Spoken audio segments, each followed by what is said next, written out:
নামাজে যখন আমি দাঁড়াইব, আসসালাতু মেরাজুল মুমিন, দাঁড়ানোর সময় আমি এই কথা যদি আমার মনে থাকে যে আমাকে আল্লাহ রব্বুল আলামিন দেখতেছেন, আমি ঠিক কি করতেছি, তাহলে এই সময় আর অন্য কিছু দিলাম যে আসবে না, ঠিক মতো নামাজ হবে। আসসালামু আলাইকুম ওয়া রাহমাতুল্লাহি ওয়া বারাকাতুহু। বিসমিল্লাহির রহমানির রহিম। নাহমাদুহু ওয়া নাস্তাঈনুহু ওয়া নাস্তাগফিরুহু ওয়া নু'মিনু বিহি ওয়া নাতাওয়াক্কালু আলাইহি ওয়া নাউযু বিল্লাহি মিন শুরুরি আনফুসিনা ওয়া মিন সাইয়্যাতি আ'মালিনা। من يهده الله فلا مضل له ومن يضلله فلا هادي له ونشهد أن لا إله إلا الله ونشهد أن سيدنا وسندنا ومولانا محمد الذي أرسله إلى كافة الناس بشيرا ونذيرا وداعيا إلى الله بإذنه وسراجا منيرا. أما بعد فأعوذ بالله من الشيطان الرجيم. بسم الله الرحمن الرحيم. ومن يتق الله يجعل له مخرجا ويرزقه من حيث لا يحتسب. صلى الله على سيدنا ومولانا محمد وعلى آله وأصحابه وسلم. قابل احترام علماء کرام এবং মুরব্বিয়ান এজাম, যুবক ভাইয়েরা, আল্লাহ রব্বুল আলমিনের শুকরিয়া আদায় করি যে আল্লাহ রব্বুল আলমিন আমাদেরকে জামিয়া ইমদাদিয়া তাহফিজুল কোরআন মাদ্রাসার বার্ষিক ইসলামী মহাসম্মেলনে উপস্থিত হওয়ার তৌফিক দান করছেন। এই হিসাবে রব্বে করিমের শুকরিয়া আদায় করি, আলহামদুলিল্লাহ। আমি আপনাদের সামনে কোরআনে হাকিমের মুখতাসার একটি আয়াত তিলাওয়াত করছি, অতি সংক্ষিপ্ত। এই আয়াতের মধ্যে আল্লাহ রব্বুল আলমিনের ইরশাদ, ওমান ইয়াত্তাকিল্লাহ, যারা আল্লাহকে ভয় করবে, আল্লাহকে ভয় করবে যারা, ওমান ইয়াত্তাকিল্লাহ, তাকওয়ার জীবন যারা এখতিয়ার করবে। আল্লাহ রব্বুল আলমিন তার দুনিয়ার যে সমস্ত বিষয়ে সব জিম্মাদারি আল্লাহ রব্বুল আলমিন নিয়ে নেন। সুবহানাল্লাহ বলতে পারি না? যারা মুত্তাকিয়া, তাকওয়ার জীবন যাদের, এই মুত্তাকি পরহেজগার দ্বারা যারা, তাদের দুনিয়ার জীবনের বেলায় আল্লাহ রব্বুল আলমিনের ঘোষণা, ওমান ইয়াত্তাকিল্লাহ ইয়াজআল লাহু মাখরাজা ওয়া ইয়ারযুকহু মিন হাইসু লা ইয়াহতাসিব। আমাদের চিন্তা থাকে যে দুনিয়ার জীবনে যতদিন আল্লাহ রব্বুল আলমিন আমাদেরকে হায়াত দিয়েছেন, যতদিন হায়াত আমরা পেয়েছি, হায়াতের মধ্যে আমাদের দুনিয়ার সমস্যা সব আছে না? সমস্যা সমূহ আছে, এক দুই সমস্যা না, বিভিন্ন সমস্যা। এই সমস্যা সম্পর্কে রব্বে করিম বলতেছেন, ওমান ইয়াত্তাকিল্লাহ ইয়াজআল লাহু মাখরাজা।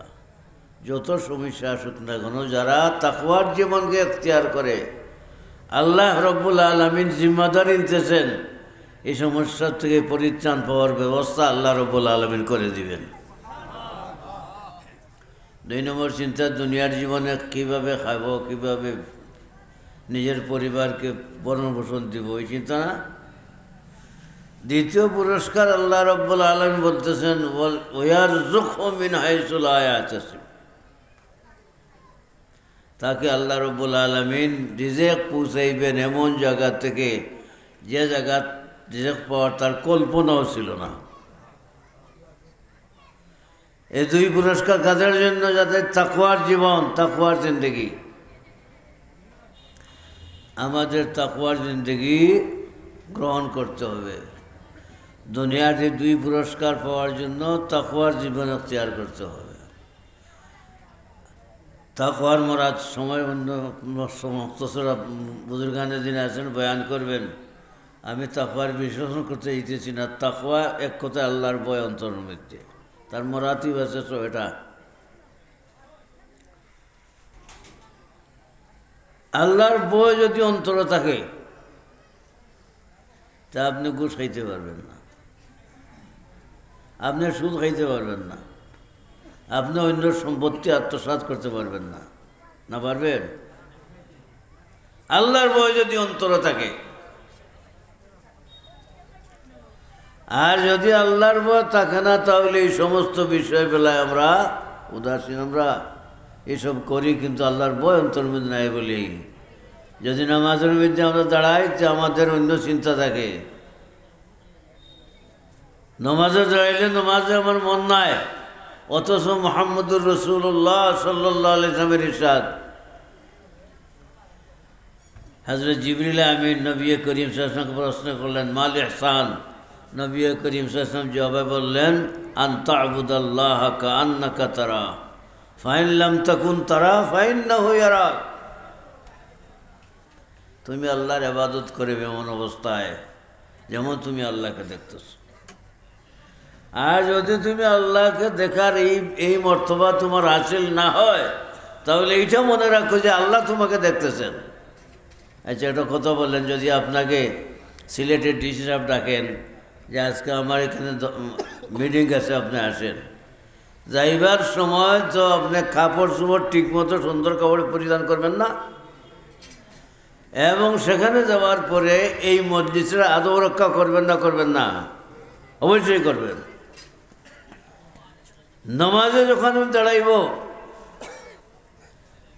আসসালাতু মিরাজুল মুমিন, দাঁড়ানোর সময় আমি এই কথা যদি আমার মনে থাকে যে আমাকে আল্লাহ রব্বুল আলামিন দেখতেছেন, আমি ঠিক কী করতেছি, তাহলে এই সময় আর অন্য কিছু দিলাম যে আসবে ঠিক মতো নামাজ হবে।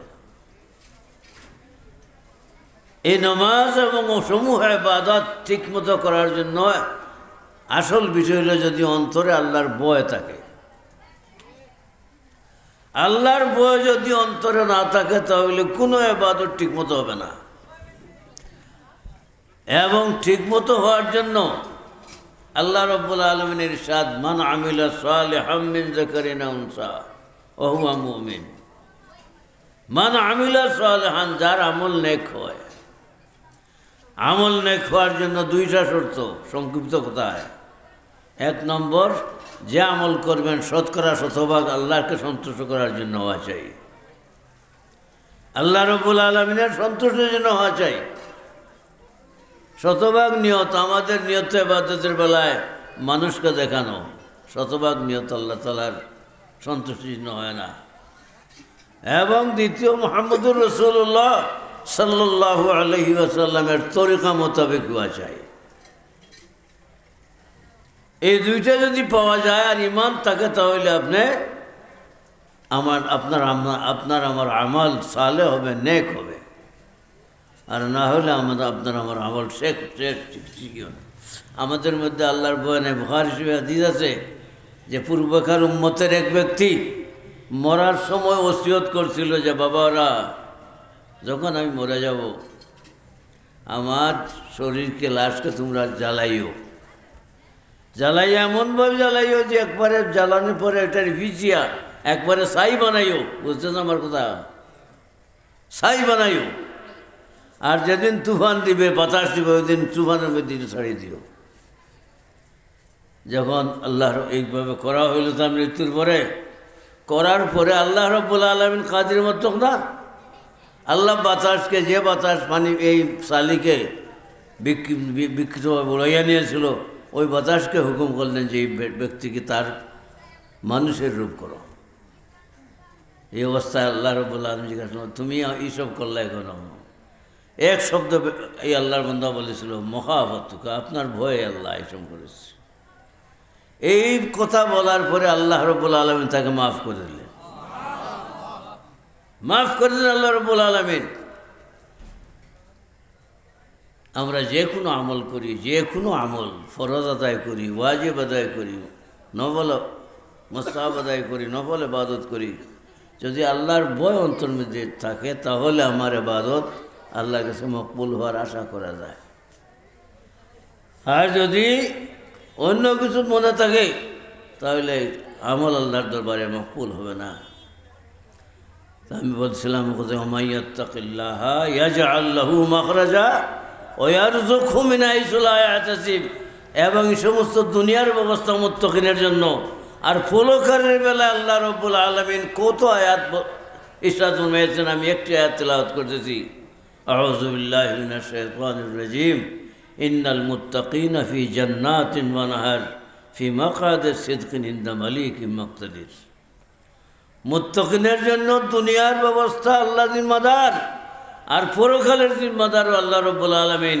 এই যে আয়াতের অর্থ হলো এই কথা, এই যে মুমিনরা, মুত্তাকিন যারা, আল্লাহর ভয় যারা, তাকওয়ার জীবন যাদের আছে, আল্লাহ রাব্বুল আলামিন তাদেরকে জান্নাত দেন, আল্লাহর নিকটে জান্নাত দেন।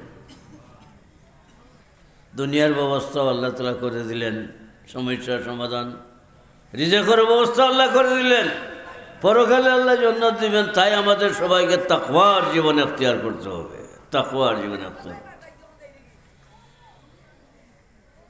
তাকওয়ার জীবন এখতিয়ার করতে হবে। এবং ইবাদত যেগুলা করি, ফরজ করি, ওয়াজিব করি, সুন্নত মুআক্কাদা আদায় করি, অথবা নফল ইবাদত করি, আল্লাহর ভয় অন্তরে দিয়া যেভাবে মুহাম্মদুর রাসূলুল্লাহ সাল্লাল্লাহু আলাইহি ওয়াসাল্লামের তরিকা সেবা আদায় করলে ইনশাআল্লাহ দুনিয়াতেও শান্তির জীবন আল্লাহ দান করবেন, পরকালে আল্লাহ জান্নাত দান করবেন।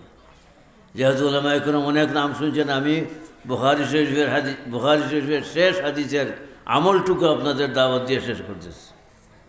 বুখারী শরীফের শেষ হাদিস, নবী করিম সাল্লাল্লাহু আলাইহি ওয়াসাল্লামের ইরশাদ।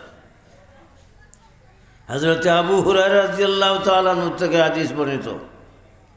আন আবি হুরায়রা রাদিয়াল্লাহু তাআলা আনহু قال قال رسول الله صلى الله عليه وسلم كلمتان حبيبتان إلى الرحمن خفيفتان إلى اللسان ثقيلتان في الميزان سبحان الله وبحمده سبحان الله وبحمده سبحان الله العظيم। ইমাম বুখারী রহমতুল্লাহ আলাইহি তার বুখারী শরীফের শেষ হাদিস একটা নফল ইবাদত, জিকির ইবাদতের মাধ্যমে তার কিতাব শেষ করছে। হাদিসের অর্থ হলো এই দুইটা বাক্য, কালিমাতানে হাবিবাতানে ইলা রহমান, দুইটা বাক্য এমন যে দুইটা আল্লাহর কাছে বড় মাহবুব। আর ঠিকার মাঝে লেখছেন মাহবুবুন কাইলুহুমা, যারা এই জিকির করবে আল্লাহর প্রিয় বন্ধু মানতে পারবে। খাফিফাতানে ইলা লিসান, এবং উচ্চারণ করার সময় মুখে লাগে না, সবাই উচ্চারণ করতে পারেন। 3 নম্বর ফায়দা, 3 নম্বর বলতেছেন আল্লাহ রাসূল সাল্লাল্লাহু আলাইহি সাল্লাম, সাকিলাতানে ফিল মিজান, আমাদের বিশ্বাস পরকালে আল্লাহ রাব্বুল আলামিন ইনসাফের পাল্লা কায়েম করবেন। এই ইনসাফের পাল্লা, এক পাল্লাতে নেকি মানুষের আর গুনাহ মানুষের। এই সময় এই জিকিরের সওয়াব নেকির পাল্লাকে ভারী করে দিবে। জিকিরটা কি পড়েন সবাই, সুবহানাল্লাহি ওয়া বিহামদিহি সুবহানাল্লাহিল আযীম সুবহানাল্লাহি ওয়া বিহামদিহি সুবহানাল্লাহিল আযীম। এই হাদিস ইমাম বুখারী রহমতুল্লাহ আলাইহি কিতাবুদ দাওয়াত 948 পৃষ্ঠায় এই হযরত আবু হুরায়রা রাদিয়াল্লাহু তাআলা আনহু থেকে বর্ণনা করেছে। সেখানে আছে আন আবি হুরায়রা রাদিয়াল্লাহু তাআলা আনহু قال قال رسول الله صلى الله عليه وسلم من قال سبحان الله وبحمده في يوم 100 مرة حطت خطاياه وإن كانت مثل زبد البحر। হযরত আবু হুরায়রা রাদিয়াল্লাহু তাআলা আনহু থেকে হাদিস বর্ণিত, রাসূল করিম সাল্লাল্লাহু আলাইহি ওয়াসাল্লামের ইরশাদ, যে ব্যক্তি 24 ঘন্টার মধ্যে, দিবারাত্রি 24 ঘন্টার মধ্যে যে ব্যক্তি 100 বার সুবহানাল্লাহি ওয়া বিহামদিহি পড়বে। কি পড়বে? সুবহানাল্লাহি ওয়া বিহামদিহি পড়বে। আল্লাহ রাসূল ইরশাদ ফরমাইতেছেন, হুত্তাত খাতায়াহু, ওই ব্যক্তির জীবনের গুনাহ আল্লাহ মাফ করে দিবেন। এবং মিসাল বর্ণনা করতেছেন নবী করিম সাল্লাল্লাহু আলাইহি ওয়াসাল্লাম, যেমন আমাদের দেশে বৈশাখ মাসে উত্তর দিকে সাজ করে বৃষ্টি হয়, উপর থেকে পানি গড়ায় ফেলে ফেনা হয় না, সাগরে কিন্তু ফেনার পাহাড় হয়। নবী করিম সাল্লাল্লাহু আলাইহি ওয়াসাল্লামের ইরশাদ, আল্লাহ গুনাহ মাফ করে দেবেন 100 বার যদি 24 ঘন্টার মধ্যে জিকির করে। ওই তার যদি গুনাহ সমূহ সাগরের ফেনার পাহাড়ের সমপরিমাণ হয় তবু আল্লাহ মাফ করে দেবেন। উভয় হাদিস, শেষ হাদিস এবং 948 পৃষ্ঠা হাদিস একত্রিত করি। যদি আমরা 100 বার কোনো পুরুষ নারী পড়ি, 100 বার 24 ঘন্টার মধ্যে কি পড়ি? উভয় হাদিস মেলায় সুবহান পড়েন না, সুবহানাল্লাহি ওয়া বিহামদিহি, সুবহানাল্লাহিল আযীম, সুবহানাল্লাহি ওয়া বিহামদিহি, সুবহানাল্লাহিল আযীম পড়ি, তাহলে ফায়দা, 1 নম্বর ফায়দা, জীবনের গুনাহ আল্লাহ মাফ করে দিবেন। 2 নম্বর ফায়দা, আল্লাহর মাহবুব বনা যাবে।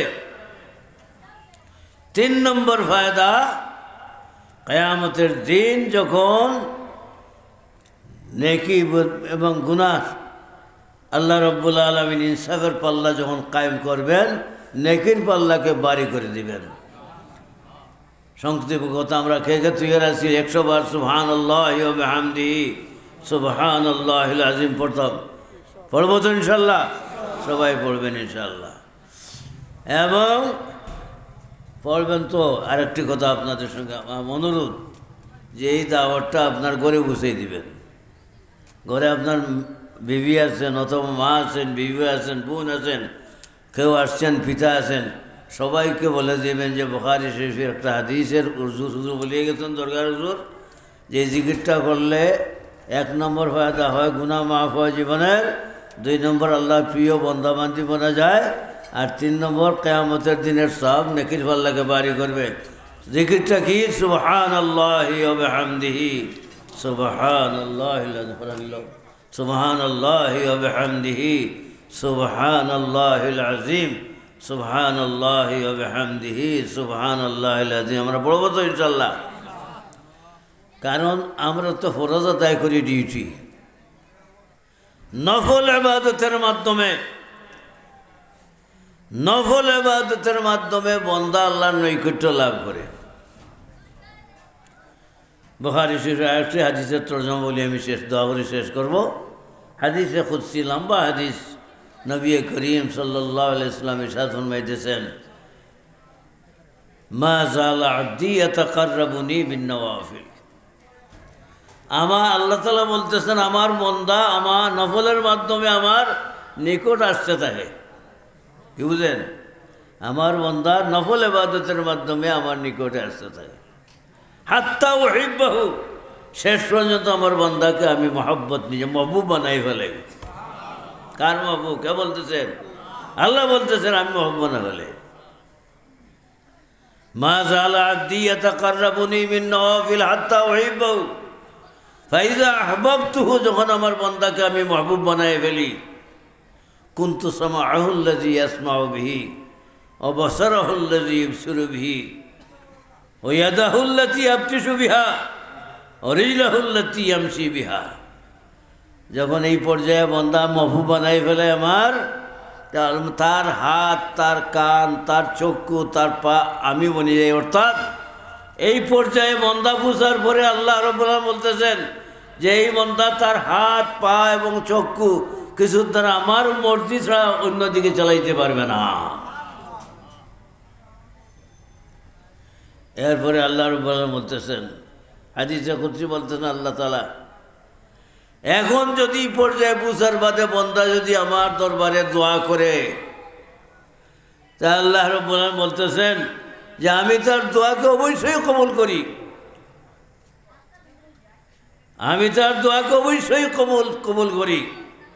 আর যদি আল্লাহর বান্দা কোনো থেকে ফানা চায় আমার কাছে, অবশ্যই তাকে আমি ফানা দান করি, অবশ্যই ফানা দান করি।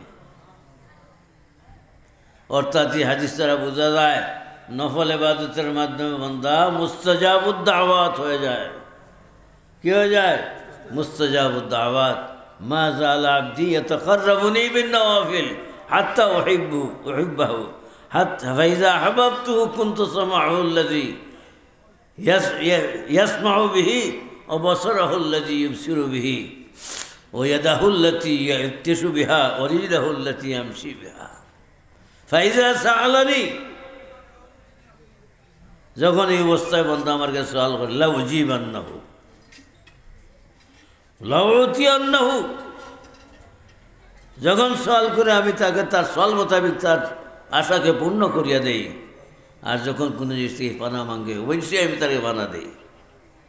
লিহাজা তাকওয়ার জীবন গঠন করতে হলে যেভাবে আপনার ফরজ নামাজ পড়তে হবে, ওয়াজিবগুলো আদায় করতে হবে, সুন্নতে মুআক্কাদা আদায় করতে হবে, নওয়াফিল বেশি বেশি পড়তে হবে, বেশি বেশি নওয়াফিল পড়তে হবে।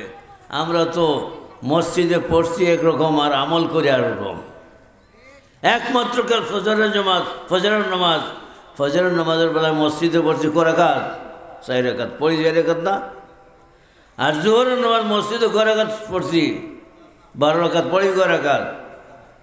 10 রাকাত। আসর নামাজ মসজিদে পড়ছি 8 রাকাত পড়ি, ক রাকাত? 4 রাকাত পড়ি, 8 রাকাত পড়ি না আসর নামাজ, মাঝে মাঝে পড়ি অর্থ হয়তো। মাগরিবের নামাজ মসজিদে পড়ছি ক রাকাত? 7 রাকাত পড়ি, ক রাকাত? 5 রাকাত পড়ি আমরা, 5 রাকাত। আর এসব তো গজব, এসার নামাজ পড়ছি মসজিদে 70 রাকাত পড়ি মাত্র 9 রাকাত। অথচ মুহাম্মদুর রাসূলুল্লাহ সাল্লাল্লাহু আলাইহি ওয়াসাল্লাম এগুলো বর্ণনা করতেন আমলের জন্য। আল্লাহ রসুল সব সময় পড়তেন, মাঝে মাঝে ছাড়তেন এই উদ্দেশ্যে যদি সর্বদা পড়েন আমাদের ফরজ আল্লাহ তাআলা করে দেবেন হিসাবে। মাঝে মধ্যে ছাড়তেন, সবসময় পড়তেন। আর যে তাহাজ্জুদের নামাজ আছে, ইশরাকের নামাজ আছে, ওগুলো আমরা কতদিন পড়ি? ওই যে 5 ওয়াক্ত যেগুলো ছাড়ি, যদি আমি প্রত্যেক দিন যে আমি সময় কত 10 রাকাত পড়তাম বললাম জোহরের নামাজ, 12 রাকাত পড়তে আর কত সময় যাবে? আসর একটু আগে চলে গেলে 4 রাকাত নামাজ পড়তে পারি। মাগরিবের 5 রাকাত প্রায় 2 রাকাত পড়তে কত সময় যাবে? বেশি সময় যাবে না। অনুরূপভাবে এশার যদি আমরা 17 না পারি, 13 রাকাত পর্যন্ত আমরা যদি পড়ি, সময় বেশি যাবে না। কিন্তু এগুলা মাধ্যমিক বড় দামি আমল আল্লাহর কাছে, বড় দামি আল্লাহর কাছে। কারণ হাদিসের মধ্যে আসছে যে নবী করিম সাল্লাল্লাহু আলাইহি ওয়াসাল্লামের ইরশাদ, আল্লাহ তাআলা বলবেন যখন হিসাব নিকাশের কাজ শুরু হবে, এক মানুষ যে মানুষের ফরাইজের মধ্যে কমই থাকবে, ত্রুটি বিচ্যুত থাকবে ফরাইজের মাঝে, আল্লাহ রাব্বুল আলামিন ফেরেশতাদের বলেন, দেখো আমার বান্দার যদি নফল ইবাদত থাকে, তার ফরজের ত্রুটিগুলা নফলের মাধ্যমে পরিপূর্ণ করিয়া দাও, পরিপূর্ণ করিয়া দাও। যেহেতু বক্তব্য অনেকজন আছেন, আপনারা আর শুনবেন, আমি তো সিলেটি মানুষ, ওনারা দূর থেকে আসছেন হিসাবে আমি আর দীর্ঘায়িত করছি না কথা। জিকিরটা ইয়াদ থাকবে তো। কি বলছি? সুবহানাল্লাহি বিহামদিহি সুবহানাল্লাহিল আযীম। আপনারাও পড়বেন, বাড়িতে গিয়ে এটা তাবলীগ দাওয়াত দিবেন সবাইকে। আর ঘরে যদি জিকির চলে দেখবেন, এক জিকিরে এক আমলে আরও আমলকে টেনে আনবো। আল্লাহ রাব্বুল আলামিন যা বললাম, যা শুনলাম, আল্লাহ রাব্বুল আলামিন যেন আমাদের আমলের তৌফিক দান করেন। ওয়া আখিরু দাওয়ানা আলহামদুলিল্লাহি রাব্বিল আলামিন।